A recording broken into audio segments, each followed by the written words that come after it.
ସୁସ୍ଥ ହେଉଛନ୍ତି ଶ୍ରେୟସ। ଭାରତୀୟ କ୍ରିକେଟର ଶ୍ରେୟସ ଆୟର ଗୁରୁତର ହୋଇ ଆଇସିୟୁରେ ଭର୍ତ୍ତି ହୋଇଥିଲେ। ଶ୍ରେୟସ ଅଷ୍ଟ୍ରେଲିଆ ବିପକ୍ଷ ତୃତୀୟ ଦିନିକିଆ ମ୍ୟାଚରେ କ୍ୟାଚ୍ ନେବା ସମୟରେ ଶ୍ରେୟସଙ୍କ ପଞ୍ଜରାରେ ଆଘାତ ଲାଗିଥିଲା। ଏହି ଘଟଣା ପରେ ଏବେ ଉପ ଅଧିନାୟକ ଗୁରୁତର ଆଘାତ ପାଇ ସିଡନୀର ଏକ ଘରୋଇ ହସ୍ପିଟାଲରେ ଭର୍ତ୍ତି ହୋଇଛନ୍ତି। ତାଙ୍କୁ ପ୍ରଥମେ ଆଇସିୟୁରେ ରଖାଯାଇଥିବା ବେଳେ ଏବେ ସେ ଆଇସିୟୁରୁ ବାହାରି ଆସିଛନ୍ତି। ସୂର୍ଯ୍ୟକୁମାର ଯାଦବ କହିଛନ୍ତି ଯେ ଆମେ 2 ଦିନ ହେଲା କଥା ହେଉଛୁ, ସେ ଫୋନରେ ଏବେ କଥା ହେଉଛନ୍ତି, ଯାହାର ଅର୍ଥ ସ୍ୱାସ୍ଥ୍ୟାବସ୍ଥା ସ୍ଥିର ରହିଛି। ଡାକ୍ତର ତାଙ୍କ ସହିତ ଅଛନ୍ତି। ଡାକ୍ତର ତାଙ୍କ ସ୍ୱାସ୍ଥ୍ୟାବସ୍ଥା ଉପରେ ନଜର ରଖିଛନ୍ତି। ଖୁବ୍ ଶୀଘ୍ର ତାଙ୍କ ପରିବାର ଲୋକେ ସିଡନୀରେ ପହଞ୍ଚିବେ।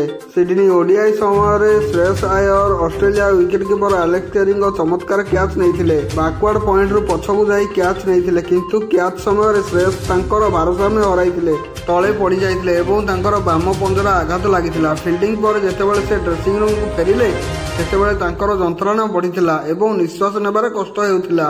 ଏହା ଦେଖି ତାଙ୍କୁ ତୁରନ୍ତ ହସ୍ପିଟାଲ ନିଆଯାଇଥିଲା। ପରୀକ୍ଷା ପରେ ଆଭ୍ୟନ୍ତରୀଣ ରକ୍ତସ୍ରାବ ହୋଇଥିବା ଜଣାପଡ଼ିଥିବାରୁ ତାଙ୍କୁ ତୁରନ୍ତ ଆଇସିୟୁରେ ଭର୍ତ୍ତି କରାଯାଇଥିଲା।